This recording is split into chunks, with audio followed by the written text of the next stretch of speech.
പ്രിയപ്പെട്ടവരെ, ചൂട് നന്നായിട്ട് കൂടിയ ഒരു സീസണാണ് നമ്മുടെ ഈ ഒരു സീസൺ.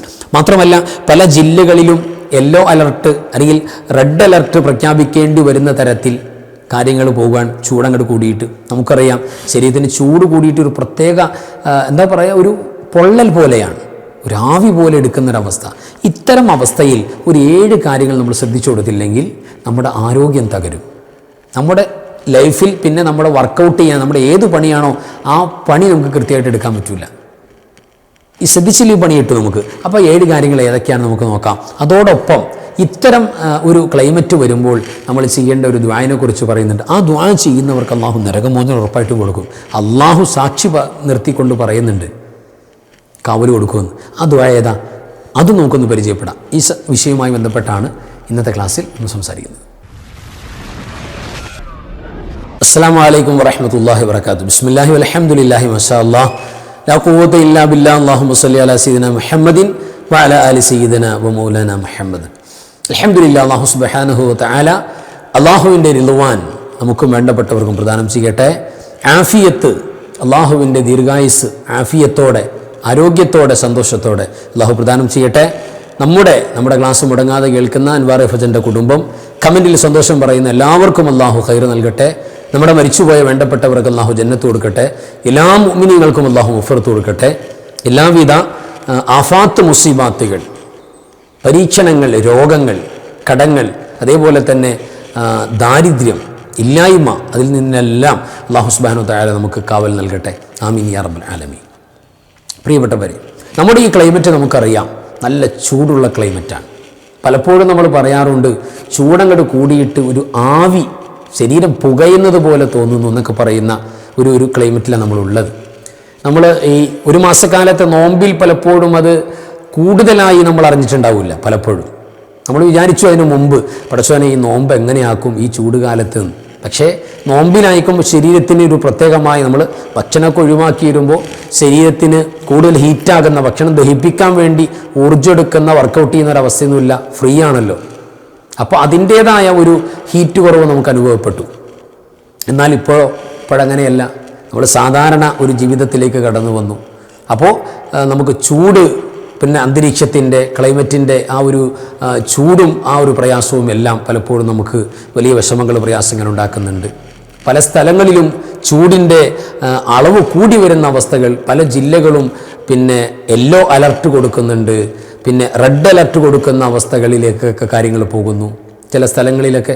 അപ്പോൾ അത്തരം പ്രയാസങ്ങൾ, വിഷമങ്ങൾ കാലാവസ്ഥയുമായി ബന്ധപ്പെട്ട് നമ്മൾ അനുഭവിക്കുമ്പോൾ നിർബന്ധമായും പ്രിയപ്പെട്ടവരെ നമ്മൾ ഒരു 7 കൂട്ടം കാര്യങ്ങൾ അറിഞ്ഞു മനസ്സിലാക്കി കാര്യങ്ങൾ നീക്കിയില്ലെങ്കിൽ നമുക്ക് പണി കിട്ടും, തീർച്ചയായിട്ടും പണി കിട്ടും. അത് ഏതൊക്കെയാണ് 7 കാര്യങ്ങൾ? മാത്രമല്ല ഇത്തരം ചൂട് കൂടിയ ക്ലൈമറ്റിൻ്റെ അവസ്ഥ വന്നാൽ അവിടെയും വിശ്വാസിയെ സംബന്ധിച്ചിടത്തോളം പ്രത്യേകമായ ദുആകൾ നബി സല്ലല്ലാഹു അലൈഹി വസല്ലം തങ്ങൾ പറഞ്ഞിട്ടുണ്ട്.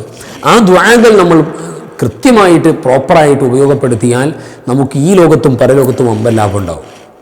അപ്പോൾ ആ വിഷയവുമായി ബന്ധപ്പെട്ട ഒരു ചർച്ചയാണ്, ഡീപ്പായിട്ടൊന്നുമില്ല, ജസ്റ്റ് ഒന്ന് പറഞ്ഞു പോകുന്നത്, കേൾക്കണം. ഒന്നാമത്തെ ഫസ്റ്റ് വൺ, ഇപ്പോൾ ഈ സാധാരണ ഇതിൻ്റെ ഒരു സയൻറ്റിഫിക്കലായ ഒരു പിന്നെ നമ്മുടെ ഒരു ജാഗ്രത എന്ന് പറയുന്നത് ആ ഭാഗത്തൊക്കെ പറയുന്നുണ്ട്. രാവിലെ ഒരു 11 മണി മുതൽ 11 AM മുതൽ ഒരു 3 PM വരെയുള്ള, അതായത് ചൂട് ഭയങ്കര ശക്തമാകുന്ന ഒരു സന്ദർഭം. ആ സന്ദർഭത്തിൽ ഡയറക്റ്റ് സൂര്യൻ്റെ ചൂട്, താപം ഡയറക്റ്റ് നമ്മുടെ സ്കിന്നിലേക്ക് ഏൽക്കുന്ന ഒരവസ്ഥ ഉണ്ടാകരുത്. ആ ടൈമിങ് പരമാവധി സൂക്ഷിക്കണം എന്ന് പ്രിയപ്പെട്ടവരെ നമുക്ക് അതിൻ്റെ പഠനങ്ങൾ നടത്തുന്നവരുടെ കമൻറ്റുകൾ കാണാം. അപ്പോൾ 11 to 3 മണി വരെയുള്ള ആ പിന്നെ നേരിട്ടടിക്കുന്ന ഒരു ചൂട് അതൊന്ന് ശ്രദ്ധിച്ചു കൊടുക്കുക, പരമാവധി ശ്രദ്ധിച്ചു കൊടുക്കുക. ഈ രണ്ടാമത്തെ ഒരു കാര്യം, ദാഹം ചെറിയ ദാഹമാണ്. ദാഹം ചെറുതാണെങ്കിൽ പോലും ശരീരത്തിന് വെള്ളം ആവശ്യമുണ്ട്, ജലാംശം വളരെ അത്യാവശ്യമാണ് എന്നറിയിക്കാൻ വേണ്ടി ശരീരം നൽകുന്ന സിഗ്നലാണ് ദാഹം എന്ന് പറയുന്നത്. ദാഹം തീർന്നിട്ടും ചുമ്മാ അങ്ങനെ വെള്ളം കുടിച്ചുകൊണ്ടിരിക്കുക, അളവൊന്നും നോക്കാതെ ഇങ്ങനെ, ചൂടുകാലമല്ലേ, അങ്ങനെ വെള്ളം കുടിച്ചുകൊണ്ടിരിക്കുക. ഈ ആളുടെ പണി എന്താ? ഫുൾ ടൈം AC-യിലാണ്. വാഹനത്തിൽ AC-യാണ്, വീട്ടിൽ AC-യാണ്, ഓഫീസിൽ AC-യാണ്, എയർ കണ്ടീഷൻ കംപ്ലീറ്റ്. അയാൾക്ക് ചൂടോ വിയർപ്പോ വരുന്നേയില്ല. പക്ഷേ വെള്ളം ഇങ്ങനെ ധാരാളം ചൂടുകാലല്ലേ എന്ന് പറഞ്ഞ് കുടിച്ചുകൊണ്ടിരിക്കുക, അത് കിഡ്നിക്ക് പണിയാകുന്ന അവസ്ഥയാണ്. ഒരു കാര്യവും ഏത് പച്ചവെള്ളമാണെങ്കിൽ പോലും നമ്മൾ സാധാരണ പറയാനില്ലേ, അമിതമായാൽ അമൃതും വിഷം പറയുന്ന. അപ്പോൾ ഈ ഒരു സാഹചര്യത്തിൽ കൂടുതൽ ഒരുപാട് വെള്ളം കുടിച്ചിട്ട് നമ്മുടെ ശരീരത്തിന് കൂടുതൽ പ്രയാസപ്പെടുത്തുന്ന അവസ്ഥയിലേക്ക് പോകാൻ പാടില്ല. അതിനൊക്കെ കൃത്യമായൊരു കണക്കൊക്കെ വേണം. അതിലേറ്റവും പ്രധാനപ്പെട്ടത് ശരീരത്തിന് ചെറിയ ദാഹമാണ്, ജസ്റ്റ് ഒന്ന് ദാഹമുള്ളൂ, പിന്നെ കുറച്ച് കഴിയിട്ട് എന്ന് കരുതിയിട്ട് നമ്മൾ പെൻഡിങ്ങിൽ വെക്കുമ്പോൾ നിർജ്ജലീകരണാവസ്ഥ, അതായത് ശരീരത്തിന് ജലാംശം കിട്ടാത്തൊരവസ്ഥ വരുമ്പോൾ ഒരുപാട് രോഗങ്ങൾ ശരീരത്തിന് പുതിയതായി പുറത്തേക്ക് വരാൻ തുടങ്ങും. ആരോഗ്യം തകരും. അതുകൊണ്ട് കൃത്യമായ പ്രോപ്പറായ അളവിൽ നമ്മൾ വെള്ളം കുടിക്കണം. ആ കുടിക്കുന്നത് പ്രത്യേകിച്ച് ദാഹം ജസ്റ്റ് വന്നാൽ തന്നെ നമ്മൾ വെള്ളം കുടിച്ച്, അത് ഏറ്റവും നല്ലത് പ്രിയപ്പെട്ടവരെ നല്ല ശുദ്ധമായ പച്ചവെള്ളമാണ്. അത് തന്നെ നമ്മൾ ശ്രദ്ധിച്ചു കുടിക്കാൻ വേണ്ടി ശ്രമിക്കണം. ചില ആളുകൾ പറയും, ഉസ്താദേ പച്ചവെള്ളം കുടിച്ചാൽ പിന്നെ തൊണ്ടവേദനയാകും, പിന്നെ കഫക്കെട്ടാകും, അല്ലെങ്കിൽ പിന്നെ ചുമകൾ വരാൻ തുടങ്ങും, അങ്ങനെയൊക്കെ സാധാരണ പറയും. ഉസ്താദുമാരൊക്കെ പലപ്പോഴും നമുക്കറിയാം, നമ്മുടെ ഫീൽഡിൽ കൂടെ വർക്ക് ചെയ്യുന്നവർ പോലും എപ്പോഴും പറയാറുണ്ട്, പച്ചവെള്ളമാണ് എനിക്ക് വേണ്ട ഉസ്താദേ, ശബ്ദം പോകും, നിസ്കാരത്തിൽ ഖിറാഅത്ത് ഓതാനുള്ളതാണ്, പ്രഭാഷണം നടത്താനുള്ളതാണ്. യഥാർത്ഥത്തിൽ പച്ചവെള്ളം കുടിക്കുന്നതിൻ്റെ മെത്തേഡ് നമ്മൾ സുന്നത്ത്, അതായത് നബി സല്ലല്ലാഹു അലൈഹി വസല്ലം തങ്ങളുടെ ആ ഒരു ചര്യ എങ്ങനെയാണ് എന്ന് കൃത്യമായി ചിന്തിക്കാത്തത് കൊണ്ടാണ്. പലപ്പോഴും മനസ്സിലാക്കിയിട്ടുണ്ടാകും, പക്ഷേ അതിനെക്കുറിച്ച് ചിന്തിച്ചിട്ടില്ല. അത് വെള്ളം കുടിക്കുമ്പോൾ പ്രത്യേകിച്ച് പച്ചവെള്ളം, ശുദ്ധമായ പച്ചവെള്ളം, അത് കൃത്യമായിട്ട് ശുദ്ധമാണെങ്കിൽ, വെള്ളം ശുദ്ധമാണെന്ന് സംശയമുണ്ട്, പുറത്തുനിന്നുള്ള വെള്ളമാണ്, യാത്രയിലുള്ള വെള്ളം, കിട്ടിയ വെള്ളമാണ്, അപ്പോൾ നമുക്ക് ഒരുപക്ഷെ തിളപ്പിക്കേണ്ടി വരും. അല്ലെങ്കിൽ നാച്ചുറാലിറ്റി പോകാത്ത തരത്തിൽ, അതിൻ്റെ മിനറൽസ് പോകാത്ത തരത്തിൽ നല്ല ശുദ്ധമായ പച്ചവെള്ളമാണെങ്കിൽ, പ്രത്യേകിച്ച് ശുദ്ധീകരിച്ചൊക്കെയാണെങ്കിൽ റാഹത്തായിട്ട് കുടിക്കുക. അത് വായിൽ ബിസ്മി ചൊല്ലി കുടിച്ച് കുറേശ്ശെ ഈമ്പി കുടിക്കുന്നൊരവസ്ഥ ഉണ്ടല്ലോ. പച്ചവെള്ളമാണെങ്കിലും ചവച്ചരച്ച് കഴിക്കണം, വെള്ളം കഴിക്കണം എന്ന് പറയുന്നൊരവസ്ഥ. ഭക്ഷണം കുടിക്കണം, ചവച്ചരച്ച് വെള്ളം പോലെ ഭക്ഷണം കുടിക്കണം, വെള്ളം കഴിക്കണം എന്ന് പറഞ്ഞാൽ വായിൽ വെള്ളം ഹോൾഡ് ചെയ്യണം, ഒരല്പം ഹോൾഡ് ചെയ്യണം. വായിലേക്ക് വെള്ളം എടുത്തു, ഹോൾഡ് ചെയ്ത് പതുക്കെ ഇറക്കി, അങ്ങനെ വായിൽ വെച്ചൊന്ന് ഹീറ്റാകുന്ന ഒരു പരിപാടിയുണ്ട്. തിളപ്പിച്ചാറിയ വെള്ളം എന്ന് പറയുന്ന ഒരവസ്ഥയിലേക്ക് വായിൽ വെള്ളം ഒന്ന് വെക്കുക, ഒന്ന് ഹോൾഡ് ചെയ്യുക, എന്നിട്ട് മനോഹരമായിട്ട് പതുക്കെ തവണകളിലായിട്ട് കുറേശ്ശെ വെള്ളം കുടിക്കുക, കടകടാന്ന് വെള്ളം കുടിക്കുക. അത് വലിയ അപകടങ്ങളുള്ള ഹദീസ് നബി സല്ലല്ലാഹു അലൈഹി വസല്ലം തങ്ങൾക്കൊക്കെ വളരെ ഒരു വെറുപ്പുള്ള കേസാണത്. വെള്ളം ഇങ്ങനെ നിർത്താതെ നമ്മൾ നമ്മുടെ ബോട്ടിലിൻ്റെ ക്യാപ്പ് ഇങ്ങനെ തുറന്നിട്ട് നമ്മളെന്ത് ചെയ്യുക, ഇങ്ങനെ വായിലേക്ക് വെച്ചിട്ട് ഇങ്ങനെ കളകളാന്ന് കുടിക്കുമല്ലോ. അത് ഭയങ്കര നെഞ്ചിന് പോലും പ്രയാസം ഉണ്ടാകുന്നൊക്കെ കിതാബിലെ ഹദീസിലൊക്കെ കാണാം. അത് വലിയ പ്രയാസം ഉണ്ടാകും. അത് തന്നെ നമ്മൾ നിന്നുകൊണ്ട് കുടിക്കുക. സയൻറ്റിഫിക്കലായിട്ട് തന്നെ അതിന് ഒരുപാട് ഇഷ്യൂസൊക്കെ പറയുന്നുണ്ട്. അപ്പോൾ നബി സല്ലല്ലാഹു അലൈഹി വസല്ലം നമ്മൾ സുന്നത്തനുസരിച്ച് ചെയ്താൽ മതി. ഒരു മുസ്ലിം വെള്ളം കുടിക്കുന്ന പോലെ നമ്മൾ കുടിച്ചാൽ നമ്മൾ ഹെൽത്തിയാണ്. അവിടെ പിന്നെ ഒരു പ്രശ്നം ഉണ്ടാവില്ല. അൺഹെൽത്തിയാകുന്ന ഒരു രീതിയും ഒരു ചര്യയും ഇസ്ലാമിൽ കാണൂല. അപ്പോൾ ഇരുന്ന് ബിസ്മി ചൊല്ലി പച്ചവെള്ളമാണെങ്കിൽ പോലും അത് വായിലൊന്ന് ഹോൾഡ് ചെയ്ത് പതുക്കെ അങ്ങനെ റാഹത്തായിട്ട് കുടിക്കുക. അതിലും ഉമിനീര് കലർന്ന് കുടിക്കുക. അങ്ങനെ ശരീരത്തിന് ആരോഗ്യം ഉണ്ടാവും. അത് പ്രത്യേകിച്ച് ശ്രദ്ധിച്ചു കൊടുക്കുക. അപ്പോൾ ചെറിയ ദാഹമാണ്, കഴിയട്ടെ എന്ന് കരുതി നമ്മൾ പെൻഡിങ്ങിൽ വെക്കാൻ പാടില്ല. മൂന്നാമത്തെ ഒരു കാര്യം, നമ്മുടെ ഈ ചൂട് സീസൺ വരുമ്പോൾ പ്രത്യേകിച്ച് ലിമിറ്റ് ചെയ്യേണ്ട ഒരു കാര്യം, ചായ കാപ്പി. അത് നമ്മൾ ഇപ്പോൾ രാവിലെ ഒരു ചായ, വൈകിട്ടൊരു ചായ, അതുകൊണ്ട് ക്ലോസ് ചെയ്തു. അത് കൃത്യമായൊരളവാണ്. പിന്നെ ഇടയ്ക്കിടെ ഇങ്ങനെ ചായ കുടിച്ചുകൊണ്ടിരിക്കുക. ഒരു കപ്പ് ചായ കിട്ടിയാൽ എനിക്ക് ഒരു കപ്പ് ചായ കുടിക്കണം, അല്ലെങ്കിൽ ഒരു കപ്പ് ചായ ഞാൻ കുടിക്കുള്ളൂ, 3-4 എണ്ണം ആവർത്തി കുടിക്കും. ഈ ഒരു ശൈലി തീർച്ചയായിട്ടും ഈ ഒരു ചൂടിൻ്റെ സമയത്ത് ഒരിക്കലും, അത് സാധാരണഗതി പറ്റുന്നതല്ല, ചൂട് സീസണിൽ ഒരിക്കലും പാടില്ല. വലിയ പ്രയാസങ്ങളുണ്ടാക്കും. പിന്നെയോ ഈ പഞ്ചസാര കൂടുതൽ ആഡ് ചെയ്തിട്ടുള്ള പാനീയങ്ങളുണ്ടാകുമല്ലോ. അത് ശീതളപാനീയങ്ങളായിക്കോട്ടെ അല്ലാത്തായിക്കോട്ടെ, പഞ്ചസാരകൾ കൂടുതൽ ആഡ് ചെയ്തിട്ടുള്ള, അപ്പോൾ നമ്മൾക്ക് ദാഹം വരുമ്പോൾ നല്ല മധുരമുള്ള ഗ്യാസുള്ള അല്ലെങ്കിൽ ഈ പറഞ്ഞതുപോലുള്ള ശീതളപാനീയങ്ങളൊക്കെ നമ്മൾ വാങ്ങി കുടിക്കുന്നൊരവസ്ഥ, അത് ഭയങ്കര, നമ്മൾ ദാഹം മാറാൻ വേണ്ടി കുടിക്കാൻ, ആ ദാഹം മാറുന്നില്ല എന്ന് മാത്രമല്ല, കൂടുതൽ ദാഹത്തിലേക്ക് വരുന്നു മാത്രമല്ല, ശരീരത്തിന് അൺഹെൽത്തി ആയിട്ടുള്ള ഒരുപാട് പ്രശ്നങ്ങൾ നമ്മളെ ആരോഗ്യത്തിന് വേണ്ടി കുടിച്ച ഈ പാനീയത്തിൽ നിന്നുണ്ടാവും. പ്രത്യേകം ശ്രദ്ധിച്ചു കൊടുക്കുക. പിന്നെ ഭയങ്കര ശക്തമായി ഫ്രീസ് ചെയ്തപ്പോൾ നല്ല ചൂടാണല്ലോ, അപ്പോൾ ഭയങ്കരമായ ഐസ് വാട്ടർ അല്ലെങ്കിൽ ഐസ് ക്യൂബുകൾ ഇട്ടിട്ട് ഇങ്ങനെ കുടിക്കുന്നൊരവസ്ഥ, ശരീരത്തിന് അതൊരു സുഖമാണെന്ന് തോന്നും പലപ്പോഴും. പിന്നെ അതിൻ്റെ ഫ്യൂച്ചർ, പിന്നെ അപ്പുറത്തേക്ക് ആരോഗ്യപരമായ തകർച്ച ഉണ്ടാവും. അപ്പോൾ അത്തരം അങ്ങനെ ജസ്റ്റൊക്കെ ഒന്ന് പറ്റുമെന്നല്ലാതെ നമ്മൾ കൂടുതൽ ഫ്രീസ് ചെയ്യുന്നത് അങ്ങനെ കഴിക്കുന്നൊരവസ്ഥ, പ്രത്യേകിച്ച് നല്ല ചൂട് അല്ലെങ്കിൽ നല്ല വെയിലത്തുനിന്ന് കയറി വന്നു, അല്ലെങ്കിൽ നമ്മൾ ശരീരം വിയർത്തിരിക്കുകയാണ് അപ്പോഴാണ് കുടിക്കുന്നത്. പിന്നെ നമ്മുടെ മക്കളൊക്കെ കുടിക്കുന്ന ഫ്രിഡ്ജിൽ നിന്നൊക്കെ വെള്ളം എടുത്ത് കുടിക്കുന്നത് വളരെ നോക്കണം. കാരണം അവർക്ക് സ്കൂളിലും പിന്നെ മദ്രസയിലും അവർക്ക് പഠനങ്ങൾ ഇല്ലേ, ഇപ്പം കളിക്കുകയാണെങ്കിൽ പോലും ആരോഗ്യം വേണ്ടേ. അപ്പോൾ അവർക്ക് അത്യാവശ്യം ആരോഗ്യപരമായ നിലനിൽപ്പിന് വേണ്ടിയിട്ട് അതൊക്കെ ഒന്ന് ശ്രദ്ധിച്ചു കൊടുക്കുക. അതൊക്കെ ഒന്ന് അവരുടെ കാര്യങ്ങളൊക്കെ ഒന്ന് ശ്രദ്ധിക്കുക. ഈ വിഷയത്തിൽ അശ്രദ്ധകൾ ശ്രദ്ധിച്ചു കൊടുക്കുക. നാലാമത്തെ ഒരു കാര്യം എന്ന് പറയുന്നത് നമ്മൾ ധരിക്കുന്ന വസ്ത്രം, അതിനുപോലും ഈ ചൂടുകാലത്ത് വളരെ പ്രാധാന്യമാണ്. ഇമാം ഗസാലി റഹിമഹുല്ലാ തങ്ങൾ ശരീരത്തിന് ആരോഗ്യമുണ്ടാക്കുന്ന, ശരീരത്തിന് നല്ല പവറുണ്ടാക്കുന്ന, ഹെൽത്തിയാകുന്ന കാര്യങ്ങൾ പറയുന്നിടത്ത് അവിടെ ലബുസുൽ കത്താൻ, കോട്ടൺ പരുത്തി വസ്ത്രം എന്ന് പറയുന്നുണ്ട്. ലിനൻ വസ്ത്രങ്ങൾ, കോട്ടൺ വസ്ത്രം, അത് തന്നെ ടൈറ്റ് ഫിറ്റ് അല്ല, ഒരല്പം ലൂസ്, ജസ്റ്റ് ഒന്ന് ലൂസ് വേണം വസ്ത്രത്തിന്. ടൈറ്റ് ഫിറ്റ് ആണായാലും പെണ്ണായാലും ഇസ്ലാം കറാഹത്ത, ഇസ്ലാമിന് വെറുപ്പാണ്, അള്ളാഹ്ക്ക് വെറുപ്പാണ് ടൈറ്റ് ഫിറ്റ് എന്ന് പറയുന്നത്. ആണായാലും ടൈറ്റ് ഫിറ്റ് വെറുപ്പാണ്. ആ പെണ്ണുങ്ങൾക്കല്ലേ അതൊക്കെ, ഞങ്ങൾക്ക് നല്ല ടൈറ്റ് ഫിറ്റ് പാടില്ല, കറാഹത്താണെന്നാണ്. കറാഹത്ത് എന്ന് പറഞ്ഞാൽ അള്ളാഹു നരകവും ശിക്ഷയൊന്നുമില്ല, പക്ഷേ അത് ദീനിന് വെറുപ്പാണ്. അപ്പോൾ ജസ്റ്റ് ലൂസ് ഉണ്ടാവുക, അതോടൊപ്പം തന്നെ എന്താവുക, കോട്ടൺ പരുത്തി വസ്ത്രമാകുക, ലിനൻ വസ്ത്രങ്ങൾ, അതൊക്കെയാണ് ചൂടുകാലത്ത് വേണ്ടത്. അതേപോലെ തന്നെ നല്ല ബ്ലാക്ക് കളറുള്ള വസ്ത്രങ്ങൾ ഈ ചൂടുകാലത്ത് ജസ്റ്റ് ഒന്ന് ഒഴിവാക്കി വിടുക. അത് ചൂടിനെ വലിച്ചെടുക്കുന്നതാണ്, പുറത്തുനിന്ന് ചൂടിനെ ഉള്ളിലേക്ക് വലിച്ചെടുക്കും ഈ ബ്ലാക്ക് വസ്ത്രങ്ങൾ. സഹോദരിമാരെ സംബന്ധിച്ചിടത്തോളം ഇപ്പോൾ കറുത്ത പർദ്ദകളുണ്ട്, കറുത്ത പർദ്ദ തന്നെ വേണമെന്ന് വാശി പിടിച്ച് നമുക്കങ്ങനെ പറയാൻ പാടില്ല, അങ്ങനെ പറയേണ്ടതില്ല.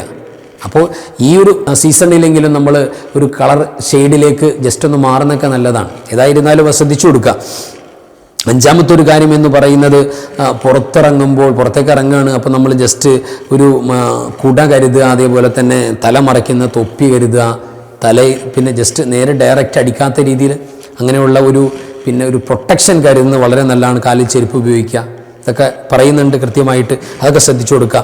ആറാമത്തെ ഒരു കാര്യം, നമുക്ക് ശരീരത്തിന് ദാഹം മാറാനും ശരീരത്തിന് ഉന്മേഷം ഉണ്ടാകാനും ഈ ചൂടിൻ്റെ ഒരു തളർച്ച ഉണ്ടാവും, ശരീരത്തിന് തളർച്ചയുണ്ടാവും. ആ തളർച്ചയൊക്കെ മാറി ശരീരം ഒന്ന് ഉഷാറാകാൻ, ഒന്ന് എന്താ പറയുക, അതിന് നല്ല എനർജിയായിട്ട് ശരീരം നിൽക്കാൻ വേണ്ടിയിട്ട് ഏറ്റവും നല്ലതാണ് ഈ തേൻ ചേർത്ത വെള്ളം.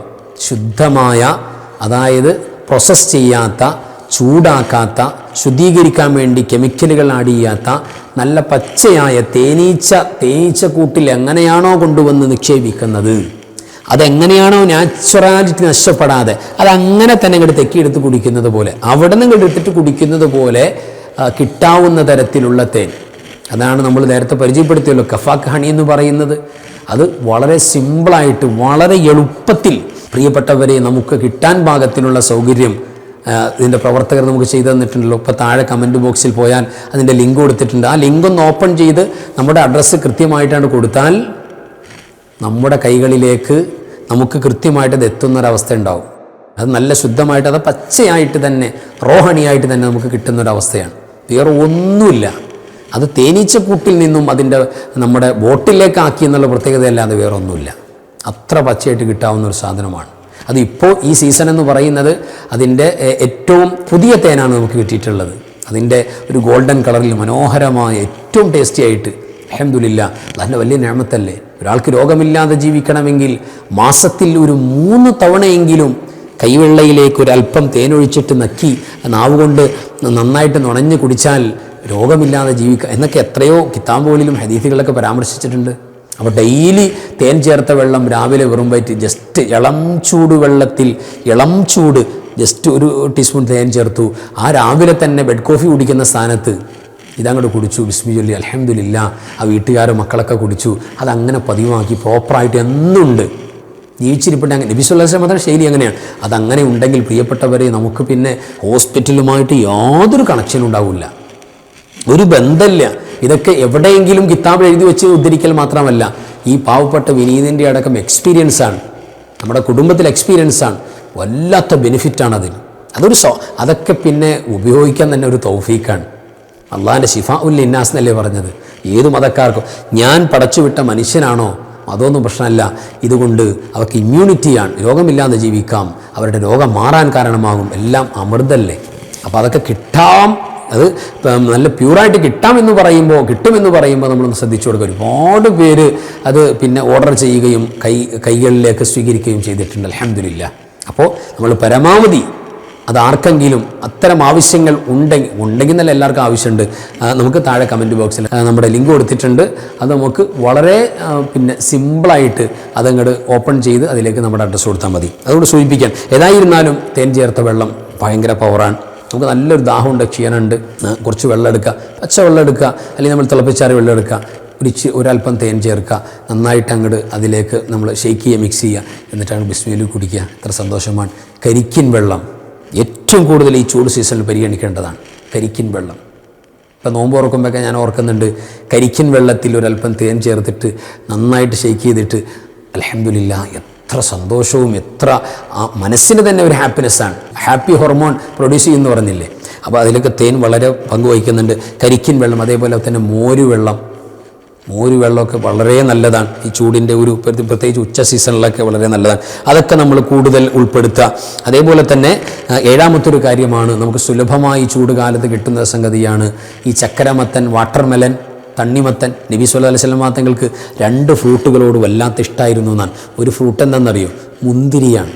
മുന്തിരി അത് നല്ല ഇഷ്ടമാണ് നബി സല്ലല്ലാഹു. നമുക്കൊക്കെ ഇഷ്ടമാണ്. പക്ഷേ അതിൻ്റെ അകത്തൊക്കെ കൂടുതൽ ഈ കെമിക്കലുകൾ ആഡ് ചെയ്തിട്ടുള്ള, കൂടുതൽ മരുന്നുകൾ ആഡ് ചെയ്തിട്ടുള്ള, അങ്ങനെയുണ്ടല്ലോ, വിഷമരുന്നുകളൊക്കെ ആഡ് ചെയ്തിട്ട് കേടാവാതിരിക്കാനും മറ്റും പെട്ടെന്ന് പഴുക്കാനൊക്കെ, അതാണ് നമുക്കൊരു പഴപ്പാട്. അത് മാക്സിമം നമ്മൾ ഉപ്പുവെള്ളത്തിലും മറ്റൊക്കെ കൂടുതൽ കഴുകാലി ഇട്ട് വെക്കുക, അങ്ങനെ ശുദ്ധീകരിച്ചിട്ട് പ്രത്യേകിച്ച് ഉപയോഗിക്കണം. കൃത്യമായിട്ട് നല്ല കിട്ടുകയാണെങ്കിൽ ഏറ്റവും നല്ലതാണ്. നബി സല്ലല്ലാഹു അലൈഹി വസല്ലം മുന്തിരിയോട് വല്ലാത്ത ഇഷ്ടമാണ്. അതേപോലെ തന്നെ വാട്ടർമെലൻ, അതിനോട് നബി സല്ലല്ലാഹു അലൈഹി വസല്ലം വല്ലാത്ത ഇഷ്ടമാണ്. ഇപ്പോൾ നമുക്ക് പണ്ടൊക്കെ റമദാനിൽ മാത്രം ആ വരയുള്ള തണ്ണിമത്തം കിട്ടുന്നൊരു കാലം ഉണ്ടായിരുന്നു. അവൻ്റെയൊക്കെ ചെറുപ്പത്തിൽ ഞാൻ ഓർക്കുന്നുണ്ട്, റമദാനിലെ സംഗതി കാണുള്ളൂ, പിന്നെ അപ്പോഴേക്കും ആളുകൾ വാങ്ങുള്ളൂ. പിന്നെ അത് ഈ വരയുള്ള, ഇപ്പോൾ നമുക്ക് കിരൺ എന്നൊക്കെ പറഞ്ഞ് എന്തെല്ലാം കോലത്തിലാണ്. പുറത്ത് മഞ്ഞ, അകത്ത് വെള്ള, പുറത്ത് മഞ്ഞ, അകത്ത് റോസ്, ഓറഞ്ച് കളറിൽ ഈ അടുത്ത് ഞാൻ വാങ്ങി. ഉള്ളിൽ എന്താ പറയുക, ഒരു പിങ്ക് ഓറഞ്ച് കളറ്, ഉള്ളിൽ മുറിച്ചു നോക്കുമ്പോഴേ അല്ലാ എന്തെല്ലാം സംവിധാനങ്ങളാണ്. അപ്പോൾ യഥാർത്ഥത്തിൽ വാട്ടർമെലൻ നമുക്ക് ഏറ്റവും നന്നായിട്ട് ഉപയോഗിക്കാൻ പറ്റുന്നതാണ്. അത് ശരീരത്തിന് ഏറ്റവും കൂടുതൽ, അത് ഭക്ഷണമാണ്, വെള്ളമാണ്, സുഗന്ധമാണ് എന്ന് നബി സല്ലല്ലാഹു അലൈഹി വസല്ലം പറയുന്നുണ്ട്. ശരീരത്തിന് ഇത്രയും ആരോഗ്യം ഉണ്ടാക്കുന്ന വേറൊരു സംഗതിയില്ല. അതൊക്കെ നമ്മൾ ഉപയോഗിക്കണം. പക്ഷേ അത് ഉപയോഗിക്കുമ്പോൾ അത് മാത്രം, ഇപ്പോൾ തണ്ണിമത്തം കുട്ടികൾ കഴിക്കാൻ കൊടുക്കുക, അത് മാത്രമല്ല, ഒരു ഈത്തപ്പഴം ജസ്റ്റ് അതിൻ്റെ കൂട്ടത്തിൽ കൊടുക്കണം. നമ്മൾ കഴിക്കുകയാണെങ്കിലും ഒരു ഈത്തപ്പഴം ജസ്റ്റ് ഒന്ന് കൊടുക്കണം. അല്ലാതെ ഒരു പ്രശ്നം ഉണ്ടാവില്ല. ഫ്രീസ് ചെയ്താൽ പിന്നെ ഒരു പക്ഷേ തൊണ്ടക്കൊക്കെ പ്രശ്നം ഉണ്ടാവും. അതല്ലാതെ നോർമൽ ഒരു അവസ്ഥയിലാണെങ്കിലും ഒരു കുഴപ്പമുണ്ടാവില്ല. അതൊക്കെ ഉപയോഗിക്കേണ്ട ഒരു സമയം കൂടെയാണ്, ശ്രദ്ധിച്ചു കൊടുക്കുക. ഇനി ശരീരം ഈ ചൂടുകാലത്ത് നമ്മൾ പ്രത്യേകിച്ച് വേറെ ശ്രദ്ധിക്കേണ്ട കാര്യം എന്താണെന്നറിയോ? ശരീരത്തിനൊരു നാച്ചുറൽ പ്രോസസ്സിംഗ് ഉണ്ട്. ശരീരത്തിൻ്റെ വിഷാംശങ്ങൾ, വിസർജ്യം, അത് വിയർപ്പായി ഇങ്ങനെ പുറന്തള്ളും. നമ്മൾ കേവലം മലമൂത്ര വിസർജനം മാത്രമല്ല, വിയർപ്പ്, അത് ശരീരത്തിന് പുറത്ത് കളയേണ്ട വിസർജ്യ വസ്തുവാണ്. ആ വിസർജ്യ വസ്തുവെ നമ്മൾ തടഞ്ഞു വെക്കാതെ ശരീരം വിയർക്കാനേ അനുവദിക്കുന്നില്ല. ചൂടല്ലേ, ഫാനിട്, AC ഇട് എന്നൊക്കെ പറഞ്ഞിട്ട് ശരീരം വിയർക്കേണ്ട ഒരു സമയമുണ്ട്. ആ വിയർക്കേണ്ട സമയത്ത് വിയർത്തോട്ടെ. അതായത് ശരീരം തീരെ വിയർക്കാതെ, അവിടെ നിന്ന് AC, ഇവിടെ നിന്ന് AC, AC നിന്ന് AC-യിലേക്ക്, AC നിന്ന് ഫാനിലേക്ക്, ഫാനിൽ നിന്ന് AC-യിലേക്ക്, അപ്പോൾ ഫുൾ ടൈം ശരീരം വിയർക്കുന്ന ഒരവസ്ഥ ഇന്നും ഉണ്ടായിട്ടേ ഇല്ല. ഒന്നും വിയർത്ത് പോയിട്ടില്ല. അത് വലിയ അപകടം ചെയ്യും. അത് ഉള്ളിൽ തങ്ങിക്കിടക്കുമ്പോൾ വലിയ പ്രശ്നങ്ങൾ ഉള്ളിലുണ്ടാക്കും. അതൊക്കെ നമ്മൾ ഡോക്ടേഴ്സിനെ കൺസൾട്ട് ചെയ്ത് ചോദിച്ചു നോക്കുക. ഞാൻ ശരീരം വിയർക്കുന്ന ഭയങ്കര അപകടമാണത്. അപ്പോൾ അതിനെ തടഞ്ഞു വെക്കുന്ന രീതിയിലാണെന്ന് പറഞ്ഞിട്ട് നമ്മൾ ചൂട് മൊത്തം ശരീരത്തിനൊന്നും ഒരു വിയർപ്പിൻ്റെ അവസ്ഥയില്ല, ഒരു പണിയില്ല, അങ്ങനെ പറ്റില്ല. ശരീരം വിയർക്കേണ്ട സമയത്ത് വിയർക്കണം. അത് ശ്രദ്ധിച്ചു കൊടുക്കുക ഇവിടെ. അപ്പോൾ ഈ 7 കാര്യങ്ങൾ നോട്ട് ചെയ്യുക. അതോടൊപ്പം നബി സല്ലല്ലാഹു അലൈഹി വസല്ലം മാത്രമേ ഹദീസ് നമ്മൾ ശ്രദ്ധിക്കുക. ഇദാ കാന യൗമുൻ ഹാറുൻ, നല്ല ചൂടുള്ളൊരു ദിവസം വന്നു. ഫഖാല റജുലു, ഈ ചൂട് ശക്തമായി വന്നപ്പോൾ ഒരു വിശ്വാസിനി ഇങ്ങനെ പറഞ്ഞു, ലാ ഇലാഹ ഇല്ലല്ലാഹ്. അത് വല്ലാത്തൊരു വാക്കാണ്. ആ ഒരു സീസണിൻ്റെ ഒരു അത്ഭുതം പറയാം. ലാ ഇലാഹ ഇല്ലല്ലാഹ് മാ അശദ്ദ ഹർറ ഹാദൽ യൗം അല്ലാഹുമ്മ അജിർനി മിൻ ഹർരി ജഹന്നം. ഇങ്ങനെയാണ് പറഞ്ഞത്.